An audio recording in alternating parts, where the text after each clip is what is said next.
Today we're interviewing Ed Kelly, who for 38 years was a Park District employee, and for what was 13 of those years was the Park District superintendent.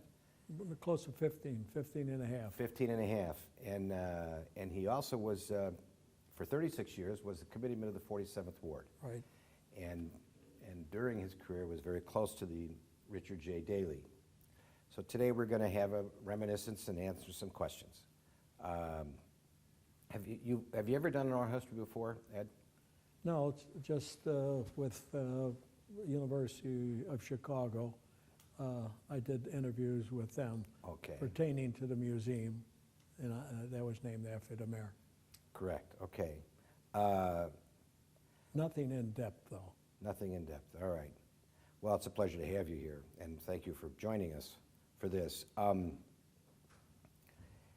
Your entire career was in the Park District. Right. Would you mind talking just a little bit about that?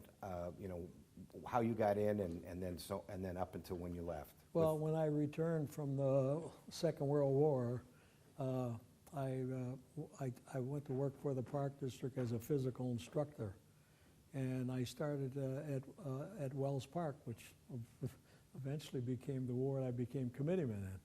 And I was at Wells and at River Park. There was an alternating situation because you had one gym at both parks. So as a male instructor, you'd work Monday, Wednesday, Friday at Wells, and Tuesday and Thursday at River Park. And then about a year and a half later, I went to Chase Park and Greenbrier Park, which Chase was also in the 47th Ward. And I worked there for a number of 10 years, I believe. And then I eventually, I had turned 2 promotions down as a playground supervisor because I really enjoyed working at Chase and Greenbrier Park. You know, you really, with coaching kids in that, you get to like the kids you're coaching in the area. And then I eventually went to a park called Potawatomi Park up in Rogers Park as a playground supervisor. And I was there a number of 3-4 years, and I came back to Chase as the park supervisor, not the instructor. And then from Chase Park, I went to Lincoln Park. I became the superintendent of Lincoln Park. And I was there 4 or 5 years, and then I eventually went downtown as the assistant to the president of the Park District Administrative Aide, to William McFetrich, who at that time was the president of the Park District. And about 2 years later, I became the assistant superintendent, and then became superintendent in 1972. And when you became assistant superintendent, that was about the time you became the committeeman as well. Right about that time. When I was administrative aide to the president of the Park District, I became the committee. I was elected committeeman of the 47th Ward. And roughly for the future, where was the 47th, just roughly? Well, the 47th Ward, the boundaries were basically Foster Avenue on the north end to Roscoe. And of course, it changed every 10 years when we had the congressional, and then we went to Clark Street on the east, and basically over to the river, Chicago River, on the west. So that basically was the area for the 47th Ward. Now, Wells Park wasn't named after Wells, the committeeman. No, not at all. I didn't think so. Okay. And when you left the Park District, didn't you announce your retirement at Wells Park? Yes, I started there, and that's where I retired from, yeah. And what year was that? 2004?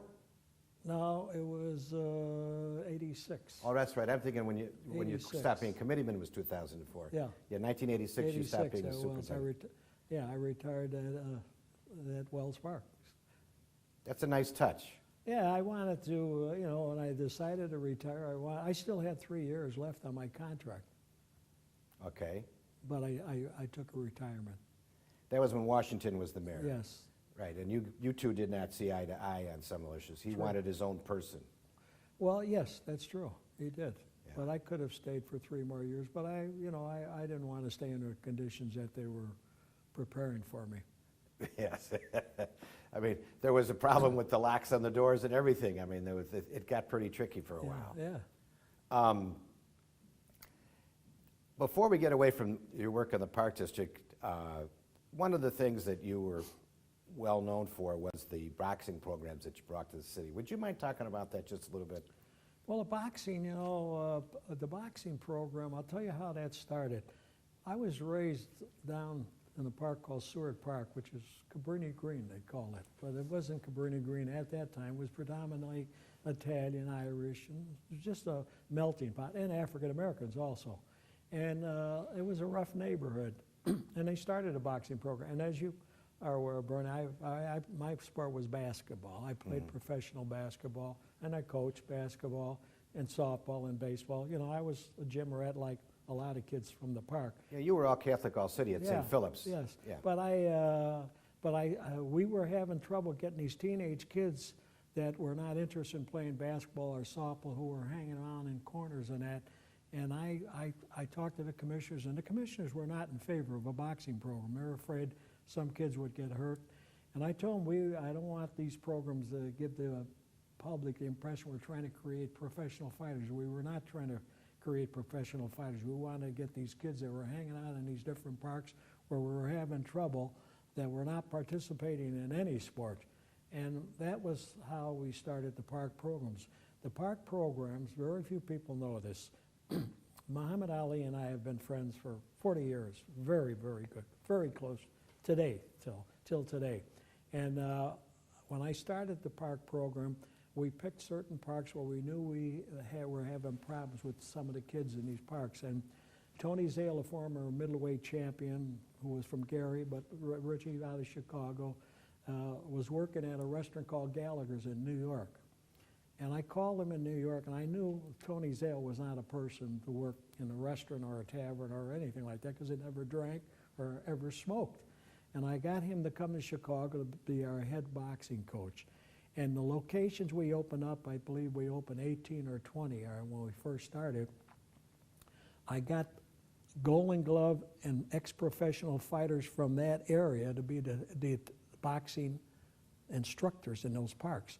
And most of these boxers wanted to volunteer, and I said, no, I want to pay you.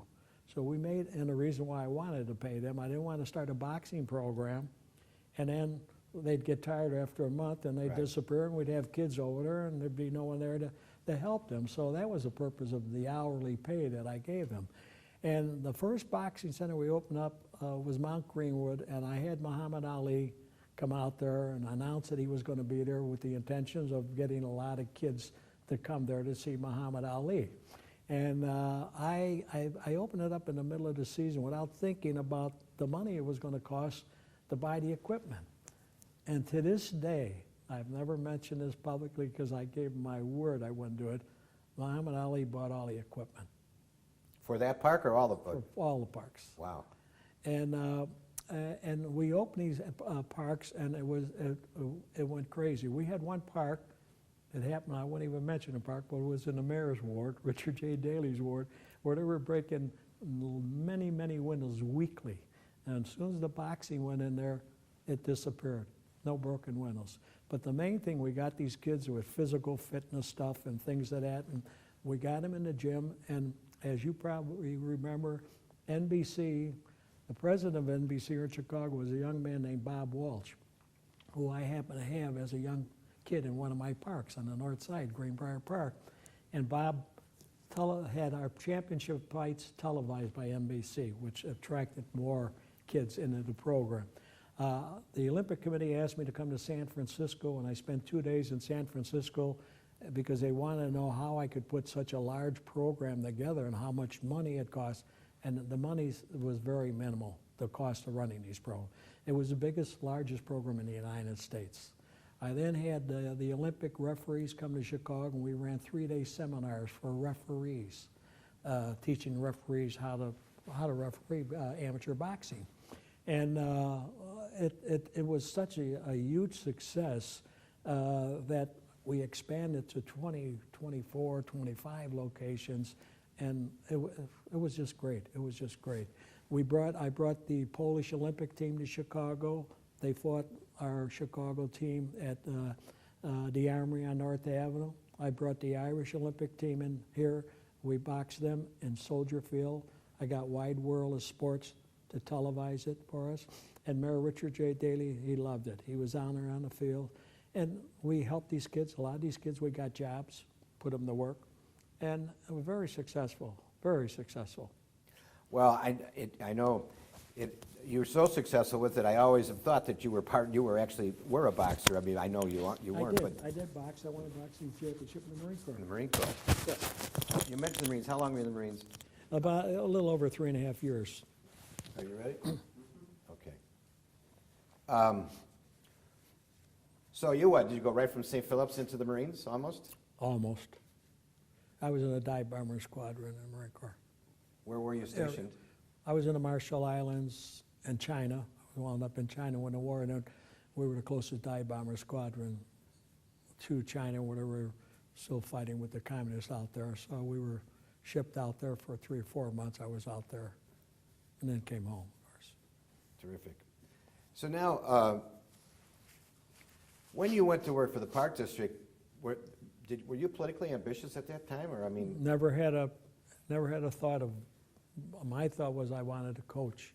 That's all I wanted to do was coach. Well, then how did it come in 1968 that everything changed? That's a great question. Yes. I had a young man that I pretty well fathered like as a kid. His name was Wes Pavilon. He became the owner, the original owner of the Milwaukee Bucks. This is the Milwaukee Bucks ring here. He wanted me to come to Milwaukee. I helped him get the franchise because I was involved with the Chicago pro team here called the Packers, and then they became the Zephyrs the second year. And I was working part-time for them with the approval of the Park District. And the owner of the team, his name was Dave Traeger. And I told him about this young man who became a very successful young man. He started a company called Career Academy, and was a huge, huge success. And he wanted to get a professional team. So Traeger was the one that helped Wes get the Bucks. And of course, you know the story. He won the flip for Kareem Abdul-Jabbar, who was Lou Alcindor at that time.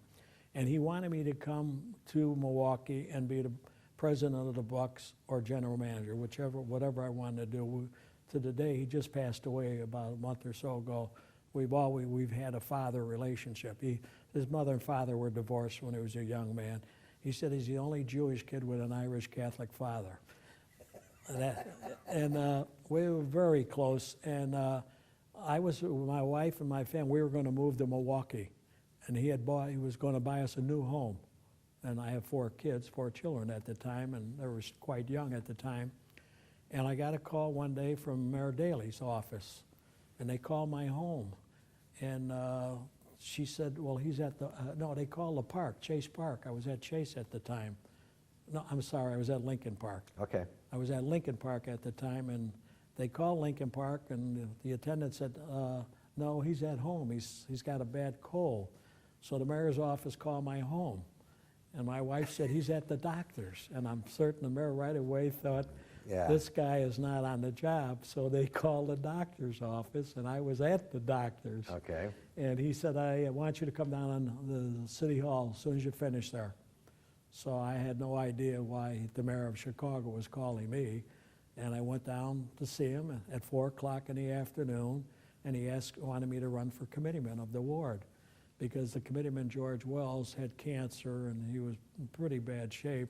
And I told him I wasn't really interested in politics. That, you know, I didn't tell him I was going to Milwaukee. In fact, to the day he died, I never knew, and I really believe he knew I was leaving Chicago. But I never mentioned the Bucks. I never mentioned anything. But after 2 hours with him, I came home and I said to my wife, we're not going to Milwaukee. She said, what are you talking about? She said, I said, the mayor wants me to run for the committeemanship of 47 Ward. And my wife said, well, what does that pay? And I told her, it pays nothing. She said, why would you take a job that pays nothing? Because we had 4 kids at the time. Right. But that's the story of how I was talked into running for ward committee. I've never had any thoughts or intentions of getting into politics.